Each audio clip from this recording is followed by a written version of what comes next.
저는 좋기만 해요. 기분이 굉장히 좋아요. 가을이어서 그럴까요? 그런 건 아니죠. 안경도 너무 내 마음에 쏙 들고 안 쓴 것 같아요. 저기 저 사람 봐보니까. 네. 오늘 본문을 그리스도를 본받아, 토마스 아킨페스가 쓴 그리스도를 본받아, 이것하고는 너무너무 차원이 다른 그런 부분의 내용이죠. 여러분들 본문 읽어보셨죠? 근데 본문은 3절 이외에는 번역이 상당히 문제가 많아요. 피복음적인 사람이 이 대목을 번역을 했나 봐요. 그래서 그쪽 방향으로 번역이 많이 돼 있어요. 지난번에 요한복음 13장 33절 담대하라 내가 세상을 이기었노라 이렇게 말씀하신 그 주님은 공생의 사역을 끝나고 마치고 완성을 했어요. 그래서 그런 어떤 확신과 자신감을 우리에게 가져라. 본인 물론이거니와. 그러면서 공생의 사역을 끝내고 17장으로 이제 들어오셔서 여러분들이 17장 1절에 예수께서 이 말씀을 하시고 그러죠. 그러면 우리는 바로 이 말씀 무슨 말씀을 하셨지? 이렇게 우리는 생각할 수 있어야 되잖아. 요한복음 1장 2장부터 16장까지 전체를 얘기할 수 있습니다. 이 말씀이라고 하는. 그리고 바로 앞으로 본다면은 이 앞선에 얘기했던 성경 해석의 원리라든가 이런 두 가지의 얘기를 했었죠. 그 모든 것들을 17장 한 장으로 요약을 해놓은 거예요. 그러니까 1장부터 16장을 통틀어서 재탕을 하시는 거죠. 그리고 어떻게 보면 앞선 설교의 재탕, 삼탕 뭐 이렇게 돼 가는 거죠. 왜 사역을 다 끝내놓으시고 기도를 하시느냐? 옛날에 우리 주보에 뭐라고 써졌다고요? 기도보다 먼저 하지 말고 성령보다 앞서지 말자. 예수님은 다 하고 나서 지금 기도를 해요. 사역 다 끝나고 나서. 그렇죠? 그래서 주님께서 이제 십자가에서 죽으시고 부활하셔서 승천하신 후에 보혜사 성령으로 너희 안에 임마누엘 하시는데 그것이 실체다. 그게 실제다. 그런 것뿐만이 아니라 하나님과 우리의 관계는 인격적 관계이기 때문에 침입할 수 있는 게 아니라 내가 영접해야 된다. 그런 의미에서 기도를 얘기하시는 거죠. 다 얘기해 놓으시고 네가 하나님이 전지전능하지만 네 심령 속에 하나님이 마음대로 들어갈 수 없어. 그러니까 그 인격적 관계죠. 네가 하나님을 뭐 해야 돼? 영접해야 돼. 하나님 내 안에 들어오세요. 삭개오가 예수님 우리 집에 오세요. 들어오세요. 그러듯이. 그래서 기도론으로 다시 이걸 재탕을 하시는 거죠. 전능하신 하나님이 육신의 심령 속에 침입해 온다면 그건 간단해요. 인격적 관계가 아니라면. 근데 보이지도 않는 전혀 인식할 수도 없는 보혜사 성령을 내가 실체로 인식하고 기도해서 응답을 받듯이 내가 실체로 인식해야 나한테 임마누엘 하시는 것을 우리는 믿게 되잖아요. 그래서 담대하라. 내가 세상을 이기었노라. 근데 기도해야 된다. 뭐예요? 모셔드려야 된다. 너무 잘하는 거죠. 그렇게 하셨음에도 불구하고 주님이 부활하신 후에 제자들이 어떻게 됐어요? 다 흩어졌죠. 앞선 설교에 다 흩어졌어요. 그래서 사도행전 1장에 다시 불러 모아가지고 사도행전 2장에 보혜사 성령 하나님으로 그들의 심령 안에 다시 임재하는 영원한 만남을 갖게 되는 거죠. 그래서 주님이 공생의 시작 때 침례 요한이 그러잖아요. 나는 물론 너에게 침례를 줬거니와 내 뒤에 오시는 이는 성령으로. 그래서 나는 그의 신들매 감당치도 못한다. 아버지의 약속하신 것을 기다리라고 예수님 그러셨죠. 그래서 결국은 사도행전에 그 역사가 일어나는 것. 그래서 오늘 기도론으로 영접에 관한 인격적 관계를 정립해 주신 것처럼 결국은 예수님의 제자들과 120문도들이 500여 명이 모였는데 다 흩어지고 120여 명이 남아서 결국은 마가의 다락방에서 성령을 간절히 기다리고 기도해서 2장 1절로 4절에 성령으로 충만한 그 역사가 일어나는 거죠. 그것의 서론이 이제 시작하는 겁니다. 그래서 성경은 성령 침례 구원론, 보혜사 성령으로 임마누엘 하셔서 구원이 영생이다. 다시 말하면 어제 아마 그 집사님도 그렇게 얘기했을 거예요. 예수 피를 믿어서 죄 사함 받으면 구원이냐? 아니면 예수를 믿음으로 말미암아 예수님이 내 죄를 위해 십자가에 못 박혀 죽으심 그 죄 사함이 내게 영향력이 주어져서 죄 사함을 받게 되는 거냐? 그래서 죄 없으면 천국 가냐? 예수를 믿어야 천국 가냐? 그렇죠? 죄 없으면 천국 갑니까? 예수를 믿음으로 가는 거지. 믿어야 죄가 사해지는 거지. 예수하고는 아무 상관없이 그 피를 믿음으로 그건 말도 안 되죠.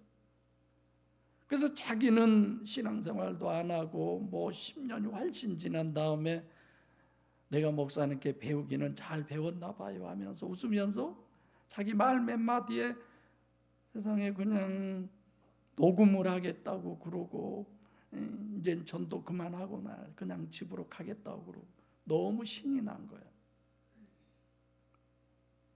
아는 건 어떤 거예요? 이따 더 얘기하겠지만 그게 아는 건 아니죠. 그래서 지금 예수 피로 죄산 받으면 구원받는 영생한다는 신앙을 가진 사람이 아마 이 부분을 번역을 했나 봐요. 그래서 좀 원문하고 좀 많이 틀리죠. 자, 1절부터 5절은 원래 몇 절까지가 한 문맥이에요? 17장이 문맥으로 보면 8절까지예요. 근데 실제 전체로 보면은 문맥이 어디가 있어요? 17장 1절부터 끝까지예요. 이건 한 단락이에요. 전부가 다.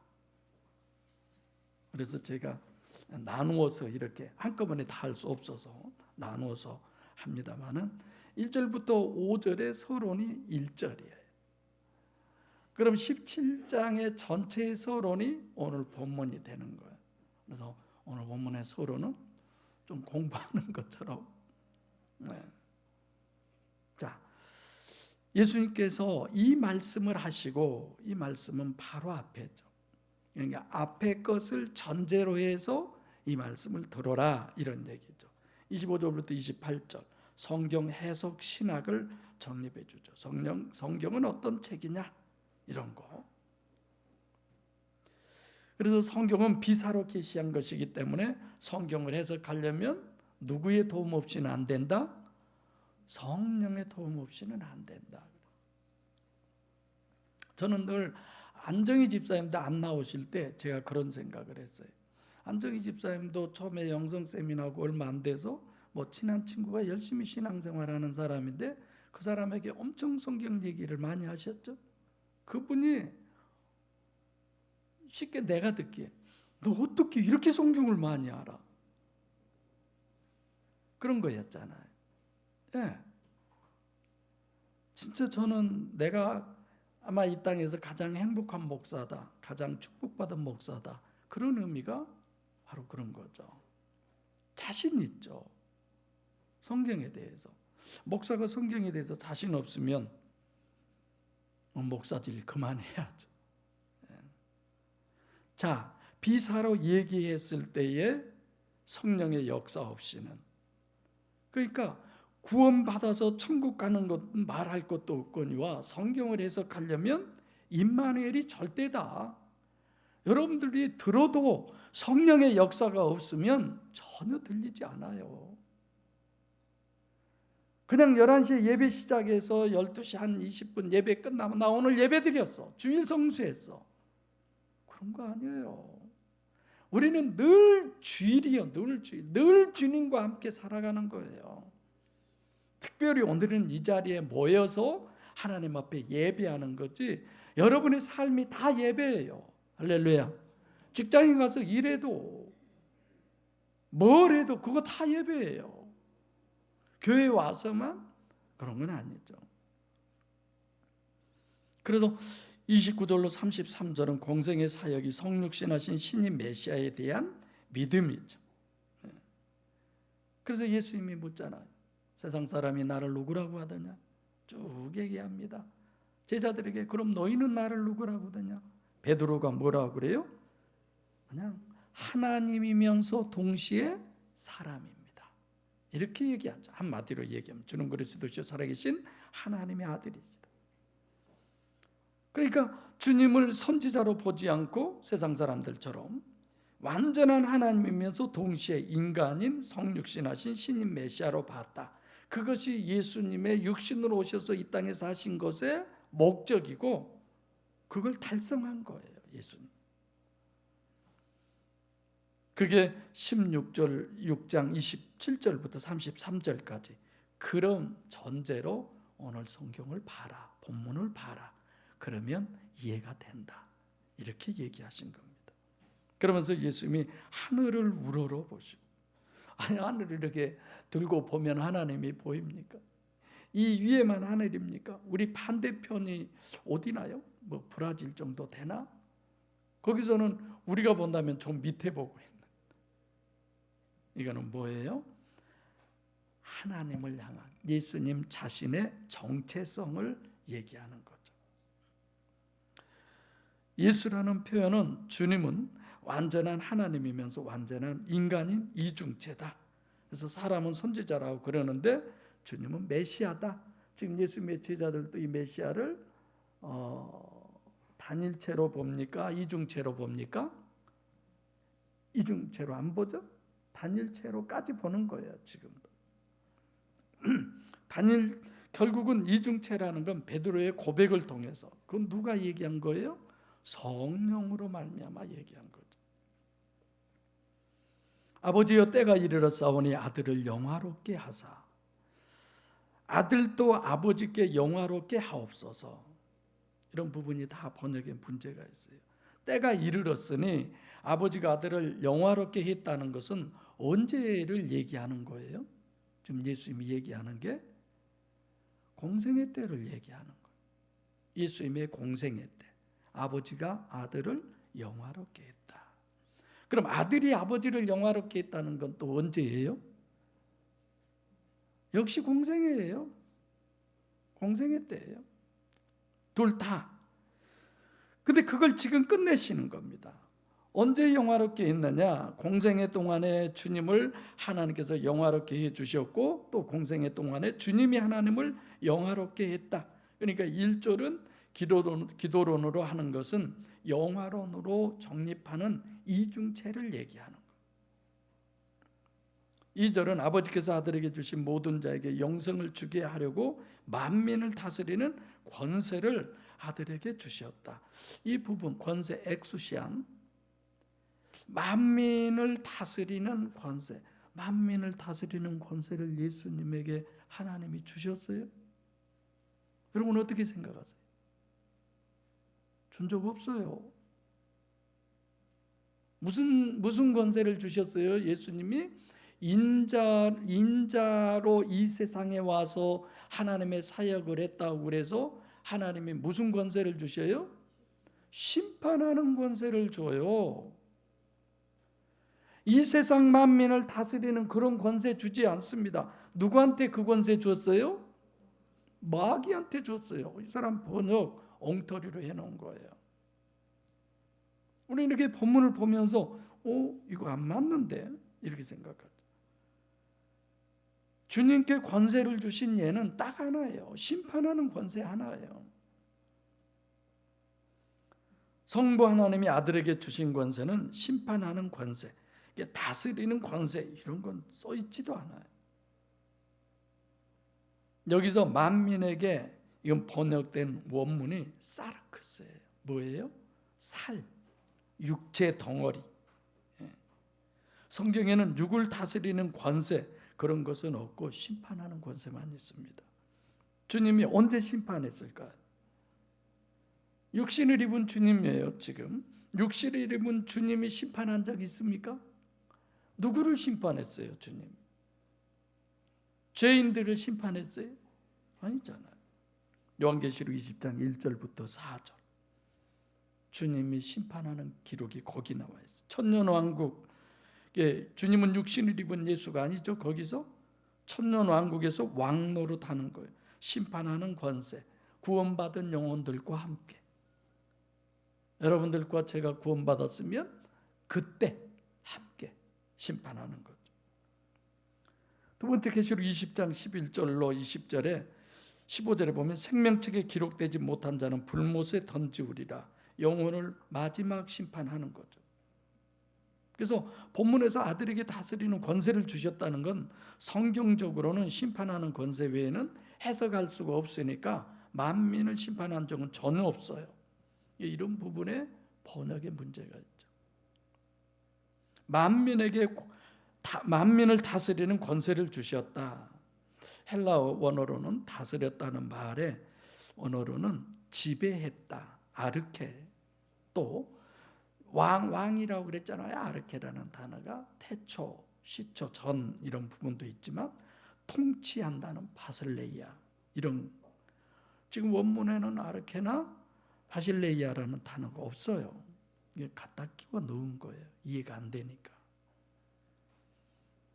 주님은 이 땅에서 사르크스 육체를 지배하거나 그런 거 없어요. 요한복음 18장 이제 35절 36절 이제 빌라도 앞에 선 주님 앞으로 보겠지만 빌라도에 예수님께 끌려왔어요. 예수님이 빌라도 앞에 끌려왔어요.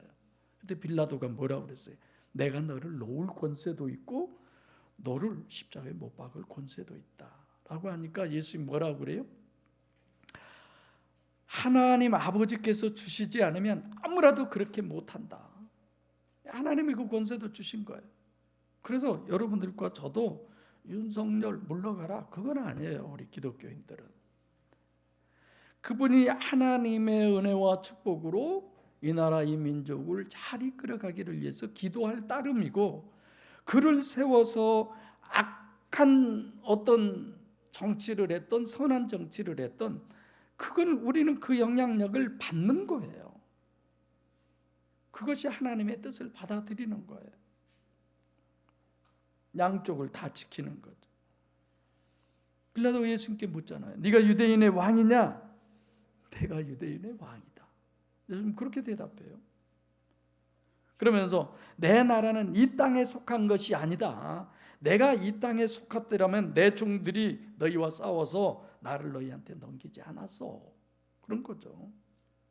내 나라는 여기가 아니고 어디예요? 천국이야. 예수님 그 얘기를 하신 거예요. 주님이 다스리고 통치하는 것은 천국이지 이 세상이 전혀 아닙니다. 그래서 여러분들이 너무 잘 알고 계시니까 이 세상은 누가 다스려요? 공중권세 누가 쥐고 있어요? 마귀가 쥐고 있고 마귀가 다스리고 마귀는 뭘 통해서 역사해요? 흉을 통해서 역사하죠. 그러면 이 번역대로 보면은 예수님이 누가 돼요? 예수님이 뭐가 돼요? 하나님이에요? 마귀예요? 마귀가 되는 거예요. 이런 부분에 참 문제가 되는 거죠. 하나 더 제자들에게 권세를 주셨어요. 주님이 마태복음 10장 1절 누가복음 9장 1절에 보면 12제자를 파송하실 때 주님이 권세 엑수시아 육적 권세와 영적 권세를 다 주셨어요. 그래서 제자들이 나가서 귀신도 쫓고 병도 고치고 전도도 하고 그러나 육이나 영을 지배하는 만민을 지배할 수 있는 다스릴 수 있는 그 권세는 주시지 않았어요. 그래서 5절에 주님은 처음부터 어떤 분이에요? 권세를 가지고 계신 분이에요. 처음부터 그분은 하나님이에요. 하나님으로 계셨다가 아무리 하나님이 역사해도 인간들이 눈으로 자기가 보지 않고 경험하지 않고는 안 믿기 때문에 하나님이 인간처럼 육신을 입고 마치 옷을 입고 온 것처럼 입고 온 거예요. 그분이 누구예요? 예수 그리스도예요. 그분은 원래 하나님이시오. 무슨 권세를 누구한테 받아요, 그분이? 그렇죠? 그래서 이런 부분에 삼위일체 하나님이라고 하면서 번역을 이런 식으로 해놓은 거죠. 그래서 2절 같은 부분은 호칭 신학이 정말 중요합니다. 여러분들 호칭에 대해서 늘 설교 때 다 배웠잖아요. 그리고 여러분들이 그 호칭을 수식어를 이렇게 칠해 가면서 성경을 읽잖아요. 저도 아침 5시 몇 분부터 그 성경을 읽으려고 하다 파란 그 칠하는 게 똑 떨어져서 가방마다 다 찾아봤어도 없어요. 그래서 그만 안 읽고 다른 걸 봤는데 1절에서는 아버지를 뭐라고 그러느냐? 파테르, 아버지. 아들은 휘오스. 아들이라는 의미는 이중체인 신인 메시아를 아들이라고 그랬어요. 주님에 대한 호칭이죠.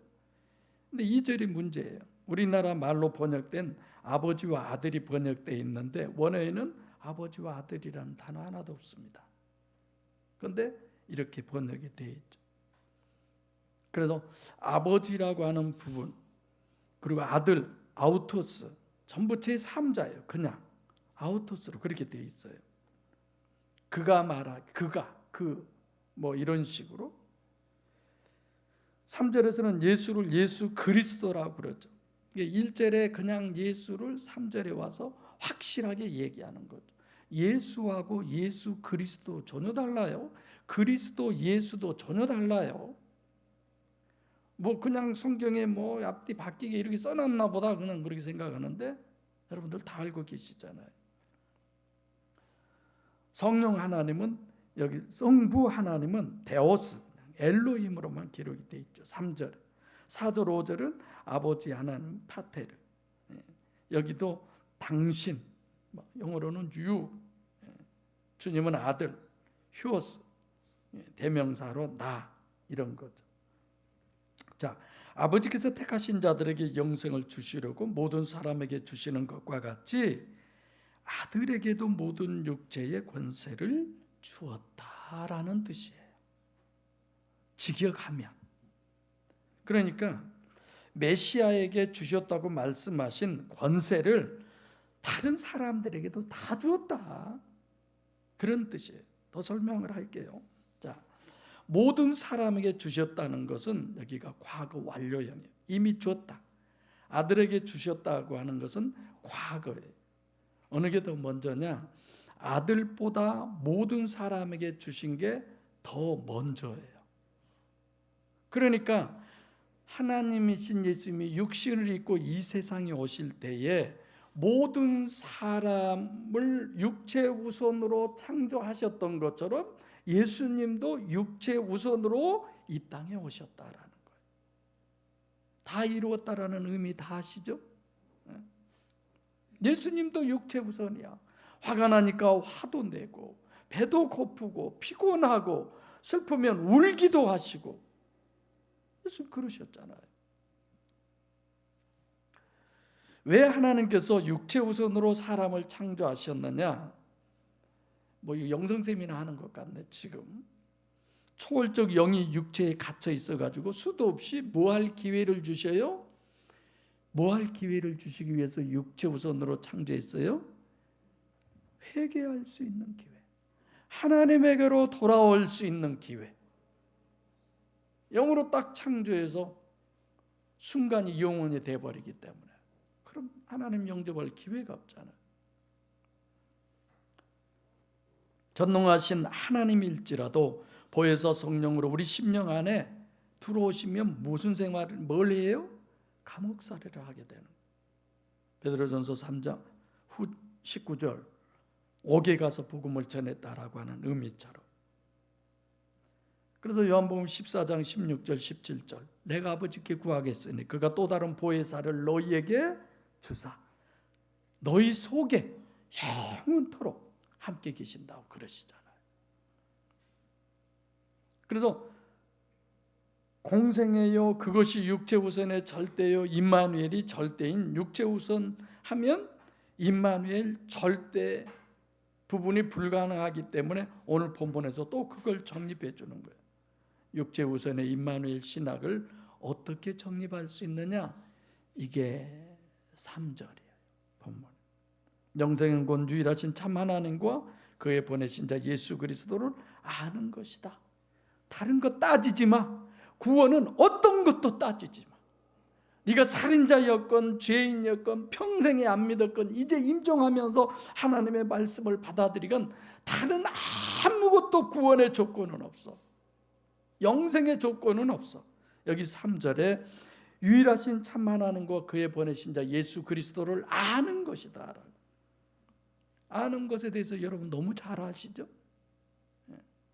아까 그 집사님이 뭐 십몇 년 동안 교회 한 번도 안 나오고 그 전에 영성 세미나 했던 것 갖고 얘기하니까 그냥 다른 사람들이 얼마나 자기가 하는 말이 귀한지 녹음까지 하고 자기가 하는 것이 잘못됐다고 돌아가고 어디 교회 나가나 우리 비아 목양교회 나간다. 비아 목양교인들은 그렇게 술 먹고 그냥 막 이래도 그런 건 아니잖아. 다음 언제 또 여기 오냐 그래서 다음 주에 또 온다 그래서 그분이 다음 주에 또 오기로 해서 만나기로 했대요. 그분한테 목사님 얘기를 해도 되냐고.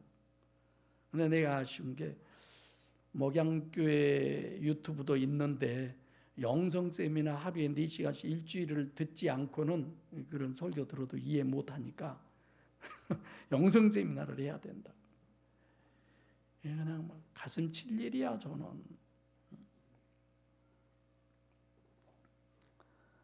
따지지도 마. 묻긴 해야죠. 뭐 TV에 뭐 그런 거 있죠. 따지지도 말고 뭐 묻지도 말고. 구원에 대한 부분 있잖아요. 여기 어디 예수 피를 믿으면 구원받는다고 그랬어요. 교회만 잘 다니면 물론 구원받으면 그 안에 보혜사 성령 하나님이 계시면 모이기를 힘쓰게 되고 못할 게 안 할 게 뭐가 있습니까? 저절로 다 되는 거지. 3절에 유일하신 참 하나님, 유일하신 참 데오스 엘로힘이에요. 여기가 참이라고 하는 건 알레데이아 진리라는 거죠. 성부 하나님은 부동불변의 진리죠. 왜 유일하신 참 하나님 이 부분을 썼을까? 신론, 유일신, 성부 하나님에 대해서 어떻게 해야 돼요? 성경으로 정립해야 돼요. 정말 여러분들과 저는 성경으로 모든 것들이 정립이 돼야 합니다. 할렐루야. 진짜 성경 기준이라고 그러잖아요. 어떤 분들 얘기하면요, 우리 목사님들 오로지 성경으로만 말씀을 전한다고 그래. 거기다 대고 무슨 얘기를 하겠어요? 그러면 저 구천지 분들은 성경 얘기 안 합니까? 철저하게 성경 얘기예요.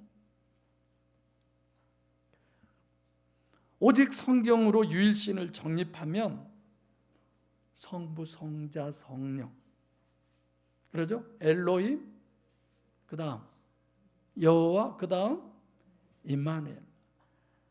그냥 입 딱 닫고 듣기만 하면 좀 그러잖아요. 같이 하자고 내가 묻는 거예요. 그냥 큰 소리로 막 하세요. 내가 설교 들어보면 이게 여러분들 말은 숨소리도 안 들려. 다른 교회 설교 들으면 아멘 소리가 그냥 막 태풍처럼 들려와. 그래서 성부 하나님을 정립해야 돼. 성부 하나님은 다 창세기 때 한 건데 출애굽기 3장 14절 나는 스스로 있는 자다. 성부 하나님은 부동불변의 진리요 자존자요 누구의 영향력을 받거나 그러실 분이 아니에요. 그래서 성부 하나님의 신학을 정립하신 분은 누구밖에 없어요? 예수밖에 없어. 그래서 정말 오늘따라 유난히 야 진짜 하나님은 존귀하신 하나님이시구나. 이게 너무 절절하더라고. 너무 귀하고 너무 소중하고. 그래서 주 예수보다도 귀한 것은 없는 이 찬양을 제가 고른 거예요. 그분밖에 없는 것 같아요. 성부 하나님을 정확하게 정립하면요 나머지는 잘못될 수가 없어요. 왜 그 하나님이 하늘 보좌에 계시기만 하신 하나님이 육체를 입고 이 땅에 내려오셔야만 되나? 다시 오신 하나님, 육체를 입고 이 땅에 오신 그 하나님, 예수님이잖아요. 여호와 하나님이죠. 그래서 예레미야 31장 32절에 내가 너희 열조의 손을 잡고 애굽에서 나왔지만 하나님 인도해 냈어요. 근데 너희들이 온전하지 못해. 그랬죠. 그래서 33절이 내가 내 법을 너희 속에 둔다. 이거는 뭘 얘기해요? 임마누엘의 필연을 얘기하는 거예요. 진짜 하나님이 내 안에 임재하셔야죠. 이게 목적이에요. 목양교회의 목적이에요. 하나님이 내 안에 임재하시는 거. 여러분이 신론으로 성경을 꼭 읽으셔야 돼요. 시간 나는 대로 1년에 한 장, 두 장을 읽더라도 읽으세요. 성경 읽으세요. 본문은 기도론에서 얘기하는 겁니다. 엘로힘 하나님은 기도의 대상이 아니라 경배의 대상이에요. 우리는 경배와 찬양이 아니에요. 기도할 수 있는 것 자체가 여호와 정립이 절대라는 거죠. 그래서 앞에 2절에서 육체우선을 정립해 주었어요. 육체우선 속에 어떻게 전능하신 하나님이 임마누엘 할 수 있느냐? 그게 바로 엘로힘에서 여호와, 여호와에서 임마누엘 이렇게 되는 거죠. 그래서 빌립보서 3장에 사도 바울이 그러잖아요. 예수를 아는 지식이 너무 고상해서 다른 모든 것을 다 배설물로 여겼다. 분명히 예수를 아는 지식이라고 그랬어요. 다른 게 아무 소용이 없는 거야. 오직 예수를 아는 지식, 그거보다 더 귀하고 소중한 것이 없어. 자기가 지금까지 배웠던 가말리엘 문화에서 배운 모든 것들을 배설물과 같이. 그래서요, 저 박사 가운 언제 입었어요? 저 주일 설교 때 이런, 설교는 목사가 하는 거지 박사가 하는 거 아니에요. 저 한 번도 안 입었어요. 가끔 입어보고도 싶어. 저런 거 입고 좀 비아 시장에 갈 때 한번 그놈이 입고 내가 한번 가볼까 싶습니다. 졸업식 때 한 번 입었잖아요, 여러분. 이게 부지런히들 창세기에서 나 그 옷 입히려면 빨리빨리 졸업들 하세요. 네. 여러분 한번 생각해 보세요. 뱁새인 육체 안에 전능하신 하나님이 임마누엘 하신 이중체다. 여러분들이 너무 많이 들어서 익숙해서 그냥 타성에 젖어버린 것 같아. 근데 이건 성경 전체를 얘기하는 거예요. 성경 전체 하나님의 유산으로 물려준, 예수님이 유산으로 물려준 전체 하는 얘기가 이 한마디 하는 거예요. 나 네 심령 안에 들어가고 싶어. 나를 좀 영접해서 내가 네 심령 안에 주인 되게 해라. 이 한마디예요. 이것을 교회가 해야 할 일이에요. 가끔 요즘 주변에 선교하신 분들을 많이 만나요. 목사님 교회 1년 선교비 얼마 책정했어요? 제가 뭐라 하겠어요? 빵와. 그러면서 저는 진심으로 얘기해요. 선교 보낼 데가 없어요. 에이, 속으로 뭐 그놈 찍고서 그 헌금도 별로 없나 보다 이렇게 생각하겠죠. 내가 왜 바른 복음을 전하지 않는 곳에 해요? 옛날에는 승집사 있으니까 저 거짓말 안 해요. 50% 이상 했어요.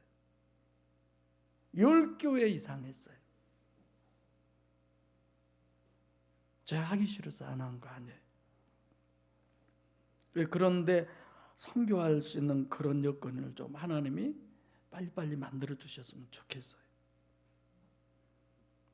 그래서 이렇게 꼭 엘로힘, 여호와, 임마누엘 이 부분 하셔서 임마누엘 하신 주님.